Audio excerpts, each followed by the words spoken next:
नमस्कार दोस्तों, Jatin this side आपका आपके अपने यूट्यूब चैनल में स्वागत है।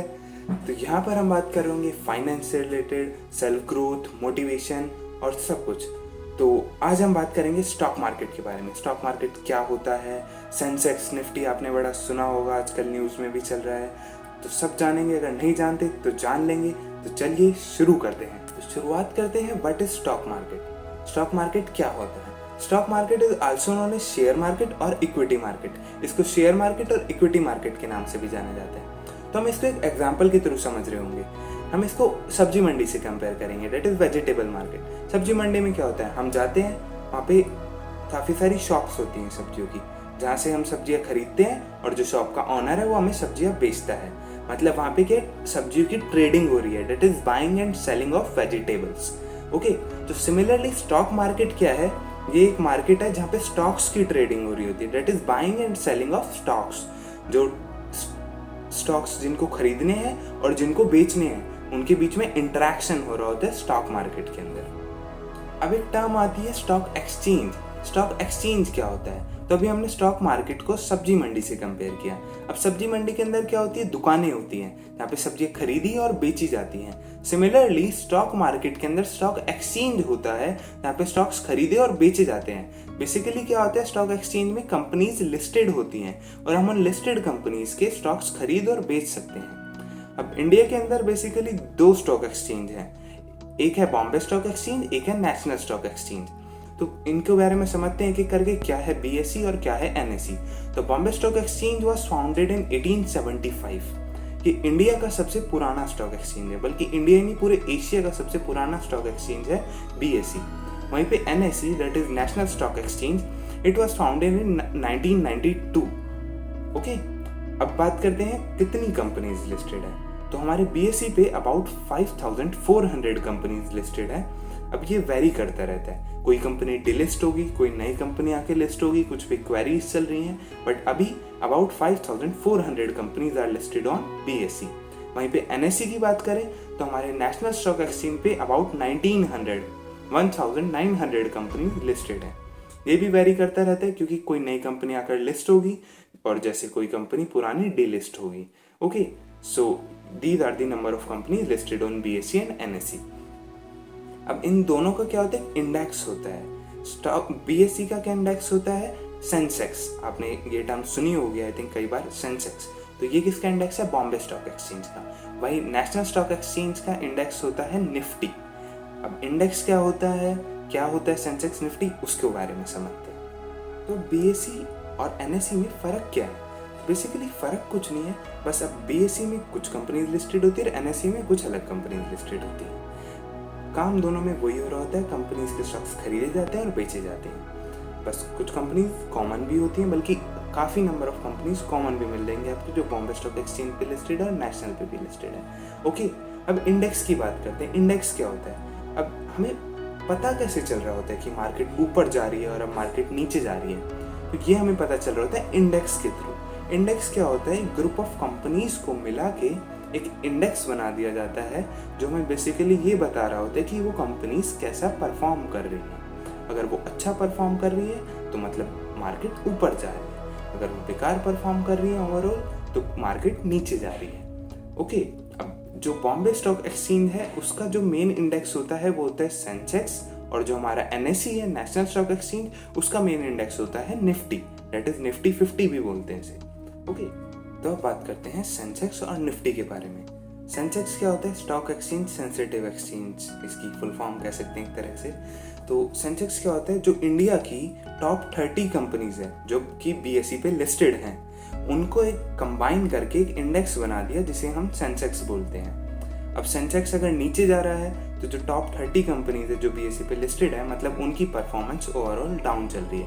और सेंसेक्स अगर ऊपर जा रहा है तो मतलब वो टॉप 30 कंपनीज जो इंडिया की है वो अच्छा परफॉर्म कर रही है। सिमिलरली निफ्टी क्या है, निफ्टी 50, ठीक है। तो निफ्टी क्या है, जो इंडिया की टॉप 50 कंपनीज हैं जो कि एनएसई पे लिस्टेड हैं, उनका एक ग्रुप बना दिया। अब वो जो टॉप 50 कंपनीज कैसा परफॉर्म कर रही हैं वो निफ्टी के थ्रू पता चल रहा होता है। अब दो टर्मिनोलॉजीज होती हैं, एक होती है बेस ईयर और एक होती है बेस वैल्यू। इनको हम किसी बात की वीडियो में डिस्कस कर रहे होंगे क्योंकि थोड़ी कॉम्प्लिकेटेड हो जाएंगी। बस इन्फॉर्मेशन के लिए जान लेते हैं। बीएसई की बेस ईयर है 1978 टू 79 और नेशनल स्टॉक एक्सचेंज की बेस ईयर है 1995 और बीएसई की बेस वैल्यू 100 है और नेशनल स्टॉक एक्सचेंज की बेस वैल्यू 1000 है। ओके, तो ये हो गया हमारा बीएसई और एनएसई। अब इंडेक्स बता क्या रहा होता है हमें? अब ठीक है भाई, टॉप 30 कंपनीज होगी, टॉप 50 कंपनीज होगी, तो ये तो सिर्फ कंपनी के बारे में बता रहे हैं ना, टॉप 30 टॉप 50 के बारे में।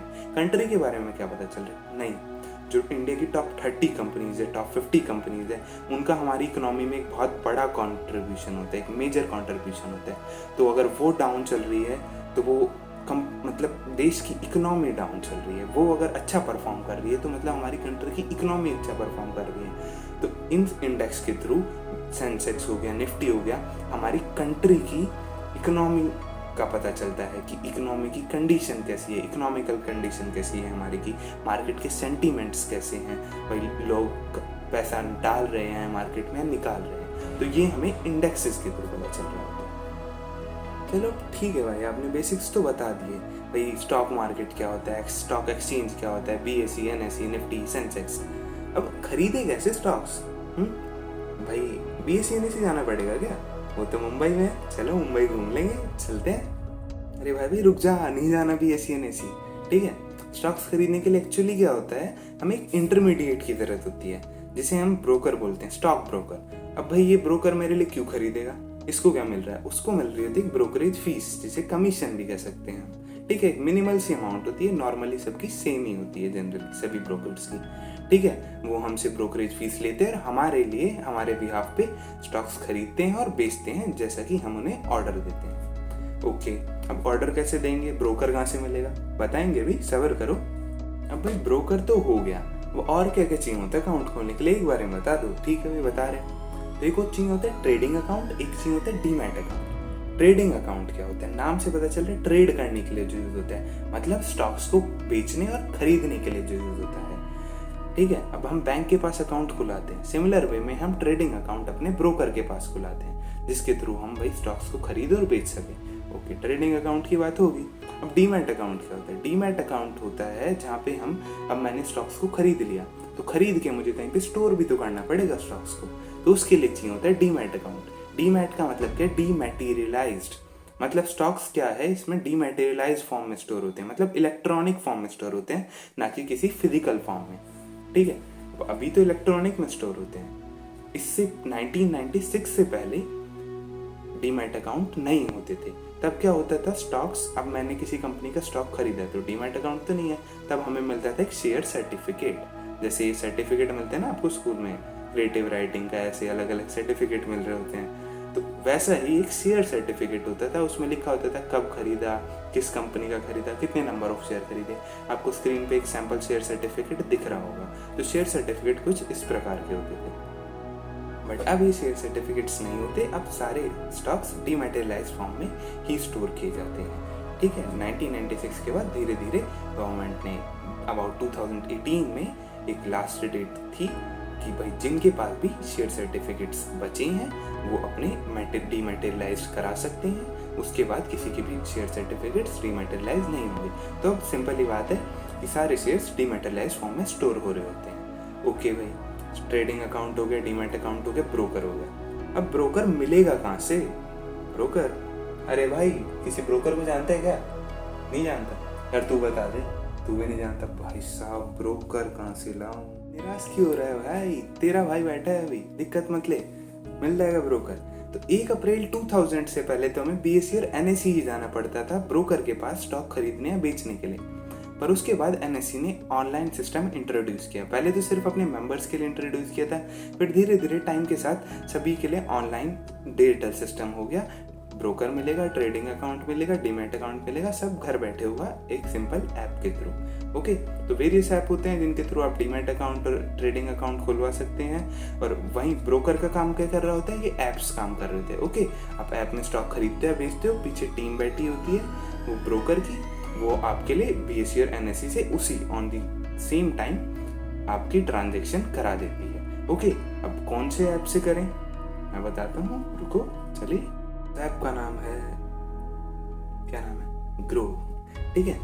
तो ये ऐप सबसे बेस्ट है बिगनर्स के लिए, तो बहुत अच्छा है। इसका यूज़र इंटरफेस बहुत अच्छा है। मैंने नंबर ऑफ एप्लीकेशंस ट्राई करेंगे ट्रेडिंग एप्लीकेशन, ठीक है। कुछ का काफ़ी एडवांस्ड इंटरफेस होता है, कुछ का काफ़ी कंफ्यूजिंग होता है, बट इसका यूज़र इंटरफेस काफ़ी सिंपल है, यूज़र फ्रेंडली है। आप डाउनलोड करके ट्राई करके देख सकते हो, ठीक है। एनुअल मेंटेनेंस चार्ज 0 है, अकाउंट ओपनिंग फीस 0 है, ठीक है। मिनिमल सी ब्रोकरेज फीस होती है, अप्रॉक्सीमेटली सबकी सेम ही होती है, इससे कम किसी की नहीं होगी, ज़्यादा ज़रूर मिल जाएगी। और टैक्स वगैरह तो वो होते हैं, सबके सेम होते हैं, तो उनकी चिंता करने की आपको ज़रूरत नहीं है, ठीक है। और अगर एक और प्रेफरेंस चाहते हो तो अपस्टॉक्स, रतन टाटा द्वारा फंडेड है, ये भी काफ़ी अच्छा ऐप है, ठीक है। तो ग्रो एंड अपस्टॉक्स दोनों ट्राई कर सकते हो, काफ़ी अच्छे ऐप है। अकाउंट खोलने में कोई पैसा नहीं लगेगा, तो खोल लो, क्या दिक्कत जा रही है भाई। मान लो कुछ गड़बड़ होगी तो ऐप में, चाहे किसी के भी द्वारा फंडेड हो, गड़बड़ नहीं होती यार, ये सब रेगुलेटेड होता है, ठीक है।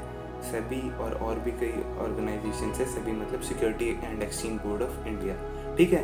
तो ये पूरे स्टॉक एक्सचेंज को रेगुलेट करती है, क्या सारे ट्रांजेक्शन्स हो रही है, सब पे कंट्रोल होता है इसका, ठीक है।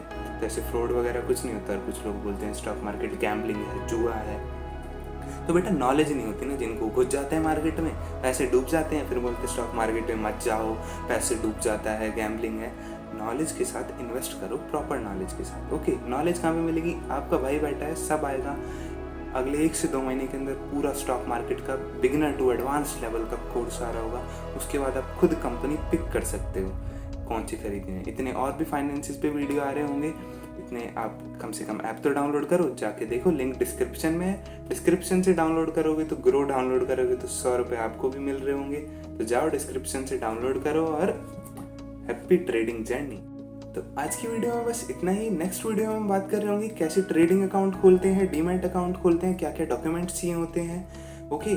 इतने आप जाओ, ऐप डाउनलोड करो, बिना रजिस्ट्रेशन के भी सर्फ कर सकते हो, पूरे ऐप को देख सकते हो, क्या चीज़ कैसे होती है, कैसा यूआई है, जाके ऐप को देखो, स्कैन मार दो पूरा, ओके।